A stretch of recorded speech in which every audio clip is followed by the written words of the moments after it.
กองทัพของเจ้าเมืองยโสธรได้ออกสู่รบจนสุดความสามารถแต่สู่กำลังที่เหนือกว่าของไทยบ่ได้จึงได้แตกหนีไปกองทัพหลวงของไทยได้แต่งให้พญาแสนยากรพญากลาโหมราชเสนาพญาวิสัยบุรินทราพญานรงควิสัยพญาหม่อมเจ้าขุนเนนคุมคนโทษ 8,400 คนให้เป็นกองโจรล่วงหน้าขึ้นมาตีค่ายเมืองหนองบัวลำพู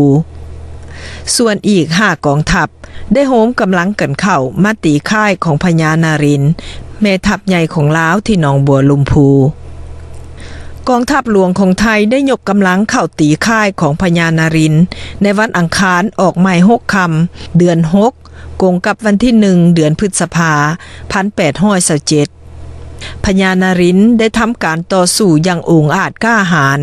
ได้ฆ่าฟันทหารไทยผู้ลุกลานล่มหายตายไปเป็นจำนวนหลวงหลายนายทัพผู้ใหญ่ของไทยผู้หนึ่งชื่อพระยาเกียรติได้ถูกพญานารินใส่ดาบฟันตายในสนามรบไทยส่งกำลังหนุนเข้ามาบ่ขาดแต่ถึงป่านนั้นพญานารินพร้อมด้วยทหารหารก็ยังต่อสู้อยู่จนถึงวันศุกร์ขึ้น9 ค่ำกงกับวันที่4 พฤษภาค่ายของพญานารินจึงแตก